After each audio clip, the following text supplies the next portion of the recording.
UDF പ്രവേശനം ഇതുമായിട്ട് എന്താ ബന്ധം? ഞാൻ എന്തിനാ രാജിവെച്ചത്?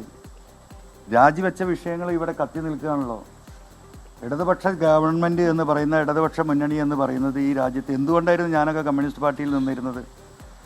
ആ പാർട്ടിയുടെ മതേതര സ്വഭാവവും സോഷ്യലിസ്റ്റ് സ്വഭാവവും കണക്കിലെടുത്ത് പോയി നിന്നാൽ നമ്മളൊന്നും കമ്മ്യൂണിസം പഠിച്ചിട്ട് അതിനോട് സഹകരിച്ചതല്ല. ഈ നാട്ടിലെ സാധാരണക്കാർക്കും പാവപ്പെട്ടവർക്കും വേണ്ടി പ്രവർത്തിക്കുകയും അതിനുവേണ്ടി ശബ്ദമുയർത്തുകയും ചെയ്യുന്ന ഒരു പാർട്ടി എന്ന നിലക്കായിരുന്നു നമ്മളൊക്കെ അതിന് പിന്തുണ കൊടുത്തിരുന്നത്. ആ അവസ്ഥയിൽ നിന്ന് ആ പാർട്ടി പൂർണ്ണമായും മാറിയത് നമ്മൾ കണ്ടുകൊണ്ടിരിക്കുകയാണ്. പൂർണ്ണമായും കോർപ്പറേറ്റ് കമ്പനികളുടെ തോഴന്മാരായി മാറി. അദാനി ഞങ്ങളുടെ പാർട്ട്ണറാണ് എന്ന അഭിമാനത്തോടു കൂടി പറയുന്ന വാസവൻ മിനിസ്റ്ററെ കണ്ട കാലമാണിത്. ആ വാസവൻ മിനിസ്റ്റർ ആ പ്രഖ്യാപനം നടത്തുമ്പോൾ 100 രൂപയ്ക്ക് വേണ്ടിയിട്ട് നമ്മുടെ സഹോദരിമാർ ആശാ വർക്കർമാർ കാസർഗോഡ് നിന്ന് പട്ടിണി സമരം തിരുവനന്തപുരത്തേക്ക് നടന്നുകൊണ്ടിരിക്കുകയാണ്. ഈ സമയത്തും അവർ നടന്നുകൊണ്ടിരിക്കുകയാണ്. ആ സോഷ്യലിസ്റ്റ് ആ മേഖലയിൽ നിന്ന് ഈ പാർട്ടി പുറകോട്ട് പോയി. പിന്നെ ഉണ്ടായിരുന്ന എന്താണ്? സെക്യുലറിസമാണ്, മതേതരത്വം. ഈ 2 കാര്യങ്ങളാണ് എന്നെയും അബ്ദുറഹ്മാനെയും ജലീലിനെ പോലെയുള്ള പലരെയും ഈ മലബാറിൽ നിന്നും കേരളത്തിൽ നിന്നും ആ പാർട്ടിയിലേക്ക് ഞങ്ങൾ ആകർഷിച്ചിട്ടുണ്ടായിരുന്നത്. എന്ത് സെക്യുലറിസമുള്ളത്? പരിപൂർണമായും വർഗീയതയ്ക്ക് അടിമപ്പെട്ട ഒരവസ്ഥയിലല്ലേ ഇന്ന് CPM ലീഡർഷിപ്പ് പോയിക്കൊണ്ടിരിക്കുന്നത്? കഴിഞ്ഞ 8 മാസം മുമ്പ് ഞാൻ പറഞ്ഞ ഓരോ കാര്യങ്ങളും ഇവിടെ പുലർന്നുകൊണ്ടിരിക്കുകയല്ലേ. എന്താ പുലരാത്തത്? ഏറ്റവും അവസാനമായിട്ട് ഇപ്പം എന്താ നമ്മൾ കാണുന്നത്? ഈ പറയുന്ന നിലമ്പൂർ മണ്ഡലത്തിൽ 1500 വോട്ട് കിട്ടിയ 970കളിൽ BJP മത്സരിക്കുന്നുണ്ട്. ജനസംഘമായ കാലത്ത് BJP മത്സരിച്ചിട്ടുണ്ട്.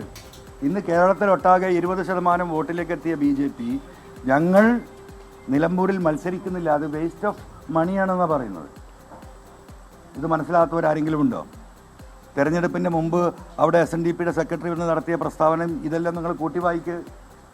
അപ്പോൾ സെക്യുലറിസം പാടെ കളഞ്ഞു കുളിച്ചു. അവിടെ ഒരു സ്ഥാനാർത്ഥിയെ നിശ്ചയിക്കാൻ CPM ഈ നിമിഷവും കഴിഞ്ഞിട്ടില്ല. CPM എന്താണ്? ഇപ്പുറത്തെ സ്ഥാനാർത്ഥിയുടെ പേരും ഊരും നോക്കുകയാണ്. അതിപ്പോൾ പ്രഖ്യാപിച്ചു എന്നാണല്ലോ നിങ്ങൾ പറയുന്നത്. അപ്പോൾ ഇപ്പുറത്ത് പ്രഖ്യാപിക്കുന്നതിൻ്റെ ജാതിയും മതവും അവൻ്റെ അടിയാധാരവും പരിശോധിച്ചിട്ട് അതിന് നേരെ ഓപ്പോസിറ്റ് ഉള്ളതിനെ എങ്ങനെ ഉപയോഗപ്പെടുത്താൻ പറ്റുന്ന പക്കാ ജാതി വർഗീയ രാഷ്ട്രീയത്തിലേക്ക് CPM എന്താ പറയുക ഇറങ്ങി വന്നു. ഈ വിഷയങ്ങളുമായിട്ടല്ലേ നമ്മൾ ആ മുന്നണി വിട്ടു പോരുന്നത്? ഈ വിഷയങ്ങൾ സംസാരിച്ചതിൻ്റെ പേരിലല്ലേ പോരേണ്ടി വരുന്നത്? ഇവിടുത്തെ പോലീസിൻ്റെ വിഷയങ്ങൾ കേരളത്തിലെ സാധാരണക്കാരായ കമ്മ്യൂണിസ്റ്റുകാർക്ക് ഇപ്പോൾ സഖാക്കൾക്ക് വേണ്ടിയാണ് ഞാൻ സംസാരിച്ചത്. ഈ ഗവൺമെൻറ്റിൽ ഏറ്റവും കൂടുതൽ നീതി നിഷേധിക്കപ്പെട്ടത് ഇവിടുത്തെ പൊളിറ്റിക്കൽ പാർട്ടി എന്ന നിലക്ക് CPM അതിൻ്റെ താഴേക്കടയിലുള്ള നേതാക്കന്മാരുമായിരുന്നു. പോലീസ് സ്റ്റേഷൻ്റെ മുന്നിലൂടെ മുണ്ടിട്ട് നടക്കുന്ന ഗതികേടാണ് CPM സെക്രട്ടറിമാർക്ക് എന്ന് ഞാൻ ആ പാർട്ടിയിൽ നിന്ന് പറഞ്ഞവനാണ്. ഞാൻ അവർക്ക് വേണ്ടി സംസാരിച്ചവനാണ് ഞാൻ. ആ സഖാക്കൾ അവിടെ ഉണ്ടല്ലോ, ആ നാട്ടിലുമുണ്ട്. ഞാൻ ഈ പറയുന്നതിൽ എന്തെങ്കിലും അടിസ്ഥാനമുണ്ടോ എന്ന് അവർ ആലോചിക്കട്ടെ.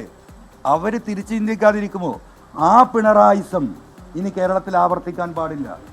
അത് അവർ നടത്തിക്കൊണ്ടിരിക്കുന്ന നരേഷൻ 3ാമതും ഞങ്ങൾ അധികാരത്തിൽ വരുമെന്നാണ്. അത് വസ്തുതാ വിരുദ്ധമാണ്, കള്ളമാണ് എന്ന് കേരളത്തിലെ ജനങ്ങൾക്ക് തെളിയിച്ചു കൊടുക്കാനുള്ള ഒരു വേദി കൂടിയായിട്ടാണ് ഞാൻ ഈ തെരഞ്ഞെടുപ്പിൽ നിന്ന് രാജിവെച്ച് ഞാൻ പുറത്തു വരുന്നതും.